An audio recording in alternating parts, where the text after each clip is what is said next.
Hello everyone and welcome back to our Arsenal FM22 beta save where you rejoin after I've played quite a few games and quite a lot has happened. So we started our Europa League draw as well. Like I say, we did have a really easy Europa League draw here. So we had these three teams here. We've already qualified. We've still got one game to go, but we won every single game. Yeah, since you were with us, we've won a lot of games. We've been on a very, very good streak here. You can see since this Bournemouth game here, we've won every single game and by quite a bit. We beat Brentford 5-0 with Jesus getting another hat-trick. Wolves 4-2, Aston Villa 3-0. We did lose to Man United 2-1, but to be honest, we did deserve to lose. You can see on XG, we were quite a bit worse than Man United. So yeah, just like real life, the only team lost to so far is Man United. In terms of league position, that means we are still top. And second is Chelsea, but they have played one more game than us. And then third is Man City, who are 5 points behind us at the moment. So even if we lose again, we will still be ahead of them. And that is exactly who we've got to play next, Man City. So it's a pretty important game for the title, basically. If we can win against them, then I think we genuinely have a reasonable chance at maybe winning. I think we're okay for a top 4 spot, but you never know. And then after the City game, we have SC Freiburg for our final game of the Europa League group stage. Doesn't really matter that much, like I say, because we have qualified. But even if they win, they'll be level on points, but we should be above them in goal difference, so that should be fine. Now, the only problem we might have in terms of team news is we've had a couple of injuries, which we really could have done without. So one of them, if I go on to the injury tab, there we go, is Gabriel Jesus, who is currently out for 3 to 6 weeks. So we're not going to have him for our City game, which is really annoying. And then Ødegaard is out for 2 to 3 months. So we're going to be out without him for quite a while. Tierney is out for a day and Partey's out for a day, so they don't matter too much. But the loss of Ødegaard and especially Gabriel Jesus is going to be, yeah, we are going to feel it. Thankfully, obviously with the World Cup, there's not many games in December, so they've actually got a fair bit of time to recover, and it could have been a lot worse if we had those injuries sort of around January, February time, but still, definitely could have done without them. For the City game, I'm going to try a different tactic. I mean, the past few games I have been messing with tactics. I've been switching between a 4-2-3-1 DM and then a 4-3-3 DM against teams I think I'm probably more likely to win against. But I do have a cautious sort of low block counter-attacking setup. So I might try that. Man City, simply put, are a better side than us. So it's probably best for us to try and go for a counter-attack and just see what we can do. In terms of the team, we've got Nketiah up front because we don't have Jesus, which is really annoying. We could put Martinelli up there, but his fitness isn't great because we've had a pretty packed schedule. You got Reece Nelson out on the wing. Again, Martinelli could have been a better option, but he is out of fitness, so we'll probably bring him on as a sub. We've got Saka, Smith Rowe, El Neni and Sambi Lokonga because I think Xhaka is also out of fitness. I probably should have rotated the squad a bit more in our last game, knowing that City is coming up, but never mind. And we've got Saliba and White, Zinchenko on the left, and then Cedric on the right back, who hasn't been playing great. As you can see, his average rating is 6.6, but we literally don't have anybody else. So, because Tomiyasu is suspended. So, a pretty weakened squad. So, if we can even get a draw, I'd be happy. So on to our first highlight here, a first glimpse of the Man City team. A long ball onto Mahrez, and we may have just given away a penalty straight away. They are checking it on the VAR to see if there's a penalty, and we've given a penalty. Who's on the penalty? It's Haaland, of course. Haaland is on the penalty. I'll be surprised if he doesn't score this. Puts it in the bottom left. Keeper goes the right way, but they are 1-0 up already 10 minutes in. That is not the game plan we were looking for. We really, really could have done with not giving away a penalty. But we'll... Oh, I was going to shout encourage at them, but we've got a highlight. We lose possession. Walker is sending it down the right wing. Might speed up this highlight speed a little bit. There we go. On to Bernardo. A very long ball over all of our defenders onto Grealish, who manages to not score. He should have scored that. I mean, we haven't even had a single shot. I'll hit them with the encourage and hope it works. If this doesn't work by half-time, I might switch to a slightly more attacking tactic and just try and score more goals than them, but I very much doubt it's going to happen when you've got Mr. Haaland, who puts in a second. So they're 2-0 up already, only 23 minutes in. It's a good thing they've lost a couple of games already, because even if they win, we will still be top of the league, as you can see, by 2 points. But it does mean that we have to be very careful and not drop points anywhere else if we want any hope of winning this league. Nelson is going to whip it in. Can we get anyone on it? Doesn't look like it. And Mahrez is on it immediately. I don't know where our defence is. Grealish probably going to pass it in. No, he's not. I thought he was going to pass it to Haaland, but for some reason he decided not to. Half-time, 2-0. This is certainly not good enough. We're going to say that we've been terrible. Okay, so this clearly isn't working. So I'm going to go for a slightly more attacking tactic. We'll go for a balanced 4-3-3. See what happens. Put you on support. All of you seem to be okay. And then we'll swap Nelson out for Martinelli. Xhaka can go in for El Neni, I think. How the defenders been playing. White's been playing pretty tragic, but Saliba is out of fitness, so we'll chuck... I was going to say we'll put Gabriel in, but he's in half fitness as well. Put Holding on, maybe. Probably not the best option to put Holding on when we're playing City. But we have regained possession. Cedric loses it immediately, and I imagine Grealish... Again, Grealish just keeps going for shots. I don't know if he's been set up like that, but he really should focus on putting it in the box to Haaland, and then they would probably be like 4-0 up by now. So this really isn't working very well. We're going to encourage them again, but I don't think it's really going to do anything.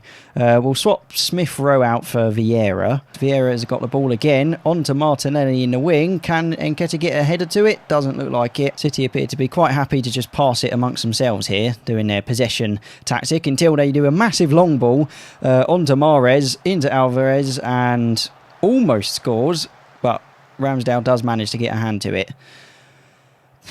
We really have not been playing well. We've got an XG of 0.11. We've had 2 shots in total. In total, 2 shots. They've had 19 with 12 on target. It's not good. Saka immediately dispossessed. What are they doing?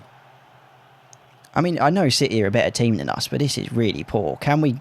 I was going to say, can we even get a consolation goal? But I'm not even sure if we are good enough to do that. Nketiah... He does put it in. We are 2-1. We have 5 minutes to try and get another goal. It's probably not happening, but what I'm going to do... Oh, what do you mean injured player? Vieira. We can't afford another injury. I need to just put you on. What is it? Potential foot injury. Who can we put on? I mean, the only person we could put on is Partey, who himself is injured. The amount of injuries we've got right now is just crazy. We're going to go for an attacking tactic. Higher, direct, more often. We are going as attacking as we possibly can here, just to try and see if we can get that final goal. We're going to put everybody up. Partey attacking, Zinchenko attacking, Cedric attacking.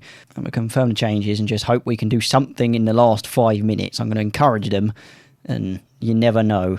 We might be able to get that final goal. And the time has run out, and we haven't been able to do it. That's 2-1.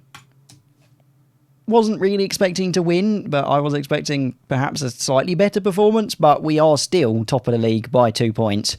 But like I was saying, we cannot afford to drop any points to any more teams other than City now, really. So it looks like Vieira's foot injury means that he is now out for 3 to 4 weeks. So not only is Odegaard out, our sort of backup attacking midfielder, Vieira is also out for 3 to 4 weeks, and you can see that the news article says that Arsenal are in a state of crisis following Vieira suffering sprained ankle ligaments. And yeah, they're not wrong. We have so many first-team players out. Odegaard, Jesus, Vieira, Lokonga, Tierney, Partey.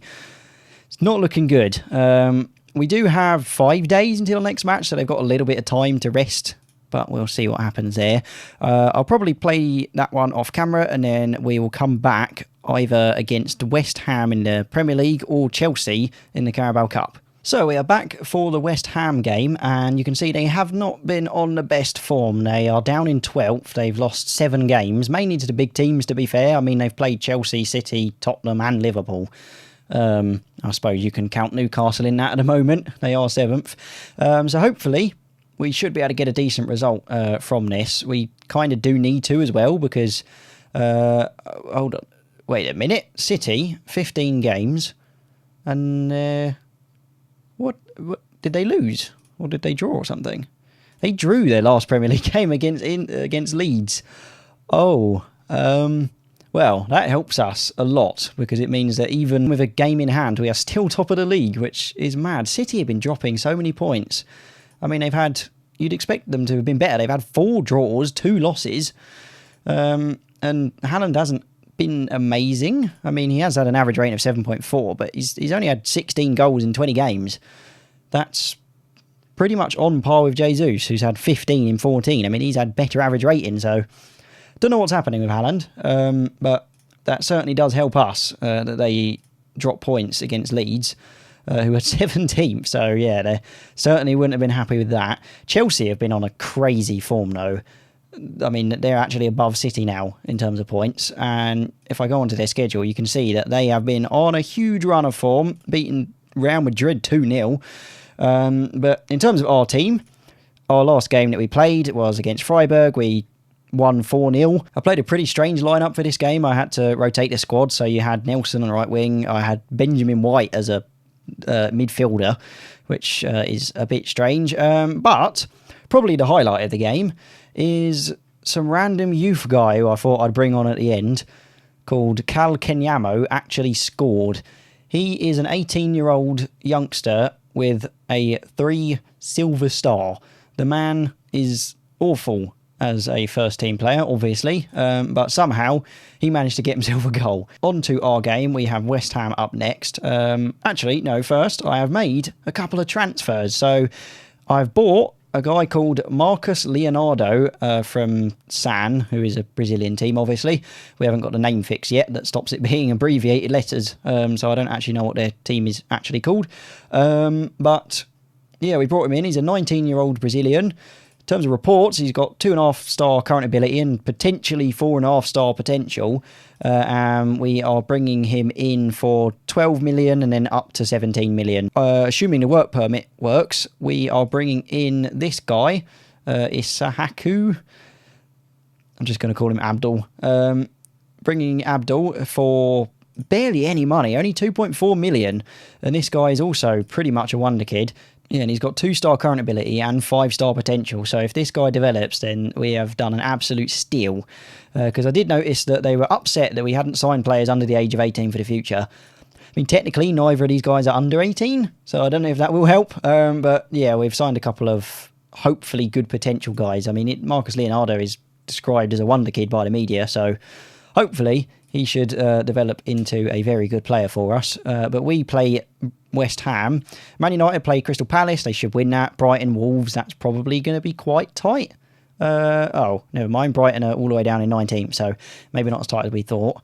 For this one, we're going to go positive and just the standard 4-2-3-1 Gegenpress, which has won us many a game so far this season. But the lineup, it's pretty much the same as the City game because we don't really have anyone else apart from the fact that we have Martinelli up front instead of Nketiah because he is a little bit out of fitness. And then we've actually got Kenyamo on the bench as well. He is nervous, unsurprisingly, because he's on the bench for a Premier League game, and this guy is certainly not Premier League standard, probably not even, I don't know, Vanarama national standard, but he did score last time, and if we're doing well, I might bring him on a 90th minute just to get him some Premier League time. I'm sure he would absolutely love that. Looks like Kieran Tierney has potentially suffered pulled knee ligaments. Oh my god, not another injury. I know Tierney is oh, there we go, he's officially injured now. I know Tierney is quite injury prone. He always has been, but we really could do without another injury. We're going to have to bring on Zinchenko. We could bring on no, Saka's already on, never mind. We need to bring on Zinchenko, who is himself out of fitness as well, which is just, honestly, this is no good. But we'll accept that, and that is another injury to add to our books. We've got a corner. Saka whips it in. Unable to find the head of any of our players in the box. Gabriel's going to put it in. Saka might be able to get a goal here. Headers it, but the keeper is able to pick that up easily. They have taken possession of the ball, but we have regained it back. So on to Holding. On to the newly substituted Zinchenko. Nelson as well. Zinchenko runs up the pitch, but Nelson does not give it back to him. Lukonga, we seem to be passing around ourselves a little bit here. Over all the defenders onto Saka, and he puts it in the net. Yeah, that's certainly not the short passing gegenpress that I've set up, but a very nice counter-attack nonetheless, and that puts us 1-0 up. So no highlights at all for the rest of that first half, and we are definitely playing the better team here. We've had 10 shots, 5 on target. They've only had 2 shots in total and none on target. They've had an XG of less than 0.1. So I think we are fine, and the analytical data shows that they are definitely confined to their half of the pitch here, while we have been moving up quite a bit. So I don't think I'm going to change anything, really. It seems to be working, so just going to tell them that we're doing well, and hopefully we can try and get another goal to solidify our win here. Once again, we are playing it out from the back. A nice long ball over to Martinelli, who just doesn't manage to put it in the net. What? How? How can he miss that? 67 minutes in, and we're going to do some subs. Martinelli has not been playing well as a striker. We do have Kenyabo, but I think it's a little bit early to sub him in. So we're going to put in Nketiah. And then who else hasn't been playing amazingly? I don't know. Gabriel, maybe. I mean, he's been playing well, but he is out of fitness. So we could swap him out for Cedric, maybe, or Saliba. We'll put Saliba on. And then I think that's okay for now. Maybe swap out Nelson if we have anyone. Do we have a winger? Not really. We don't have a winger on the bench. So we've got it in the middle here. Xhaka manages to do a through ball. Tries to get it onto Nelson, who... Oh my God. What? How did that not even... Penalty? From where? We're going to VAR to have a look. I didn't even notice that we had a potential penalty from that. Well, apparently we've had a penalty awarded. I'm going to have to rewatch that when I edit this video. And Ben Johnson's been given the yellow card. Saka steps up to the spot. What way is he going to put it? He puts it right and puts it in the net. So that is us 2-0 up with 15 minutes to go, pretty much, until the end of this match. So I think we're good. We could probably drop back to balance, just set the lines a little bit further back. We don't need to press quite as much now. I think we're pretty solid there. Do a couple more subs as well. Get Nelson off. I don't know, somebody. Actually, we'll keep him on. We'll put Xhaka for Party and then swap out Holding for White, probably. Can we do another sub after that, or is that all our subs? I don't know. That's all our subs. Okay. That does mean that, unfortunately, our 18-year-old striker is not going to be able to get onto the pitch, but there's always another opportunity. With the amount of injuries we're getting, you never know, he might even become a first-team player. We appear to be passing the ball around the back. Saliba onto Xhaka. Onto Nelson, probably down the left wing. Nope. Tries to get it over to Saka, but the West Ham players are able to get their head onto it. Nelson whips it in onto White, who almost manages to header it into the goal. That would have been a very nice goal. We are seriously outperforming them. We've got an XG of 3. They still haven't had a single shot on target yet. And I think that's going to be the end of the game. There we go. A 2-0 win for us. Well done. Can't speak. Well done, lads. That was a good win. Yeah, that puts us back at the top. By far the highest goal difference still. I would definitely have expected Man City to have a higher goal difference than 15 in 15 games. Everyone else online is saying that Haaland in their saves is absolutely OP, but he just isn't in this one. I don't know why. So yeah, 3 points clear as well. So it looks like it's going to be a pretty tight title fight between us, Chelsea, and potentially City. Maybe even United. I mean, they've got a game in hand. So if they win theirs, they'll actually end up going second. Kieran Tierney is injured for 2 to 3 weeks. Oh my. How many injuries is that now? Where is injuries? Medical centre. We've had 2 major and 2 moderate injuries. So Jesus is still out for between 12 days to 5 weeks. Odegaard out for a while. Vieira out and Tierney. So we are running a very limited squad here. The only left back we've really got is Zinchenko. We might even at some point have to play Saka in left back. I really, really don't want to because he is a much better winger. But we might have to if the injuries keep going like this. So there we go, one decent match against West Ham and one not so decent match against Man City. In terms of when we'll be back, probably around this time here where we play Man United on 21st of Jan and then Nottingham Forest in February, because then be able to do that match and then obviously be able to see if I've made any transfers at the end of the January transfer window. I'll probably try and get in a couple of squad players, maybe a couple of loans just to deal with the level of injuries we've had because our squad is very depleted at the moment. But other than that, thank you very much for watching. Make sure to like, subscribe, comment, all that fantastic stuff. And I'll see you next time for the United match.